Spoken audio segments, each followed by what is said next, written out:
Listening to the stories of others can be motivating, captivating. They can provide that extra push you've been looking for. They can demonstrate what the power of ambition is truly all about. They've been there. Their knowledge is valuable. And when you use that knowledge and motivation to take action, you'll gain momentum.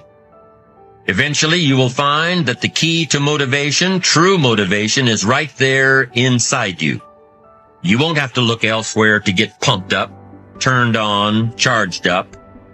With the right knowledge behind you, you will learn how to motivate yourself.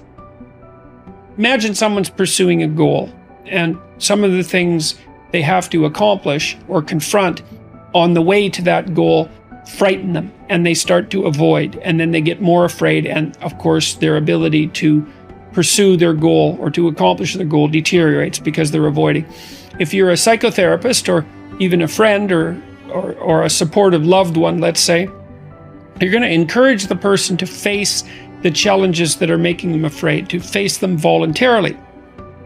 And what happens as a consequence of that is that the person usually is able to overcome those fears and develop the necessary skills and to prevail. And that's partly because, not so much because they get less afraid, but because they get more skilled and more courageous. And so imagine that if you bite off a little more than you can chew, you get stronger as a consequence. And you do that in the gym, for example. When you go lift weights, you lift weights that are a little heavier all the time. And as a consequence, you develop yourself physically and you turn into who you could be. You turn into more than you are. Okay, so if you face fears a little bit at a time, fears and challenges, and you do that voluntarily, then you become more than who you are.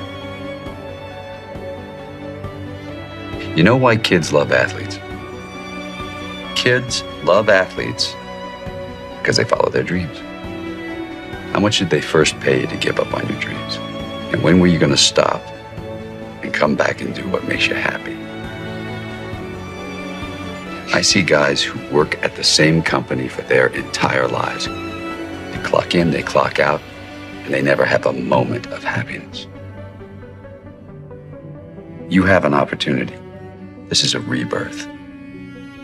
I'm a wake-up call. Maybe you here because you need to hear this here. Maybe you here because you need to dust off your dreams. Maybe you need to explore your imagination. Maybe you just need to identify your gift so you can quit tripping in your own life, trying to figure out what you can do when God already done planted inside you a long time ago. Remember your dream. All of us have things that we're believing for, something that we want to accomplish. Deep down, we know it's a part of our destiny. We can feel it so strongly. But then we hit some setbacks. We didn't get the promotion. The medical report wasn't good. Or a relationship didn't work out. Life has a way of pushing our dreams down. They can become buried under discouragement, buried under past mistakes.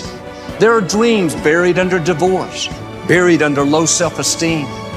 It's easy to settle for mediocrity even though we have all this potential buried on the inside. Your dream may be buried. The good news is it's still alive. It's not too late to see it come to pass. We've all been through disappointments and setbacks.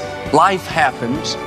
But instead of remembering the hurt, the pain, what didn't work out, the key to reaching your destiny is you have to remember your dream. Imagine, if you will, being on your deathbed and standing around your bed, the ghosts of the dreams, the ideas, the abilities, the gifts given to you by life, but you, for whatever reason, you never pursued those dreams. You never used those gifts. You never used those talents and those abilities. You never wrote that book. We never heard from your leadership. And there they are standing around your bed, looking at you with large, angry eyes, saying, "We came to you. And only you could have given us life. And now we must die with you forever."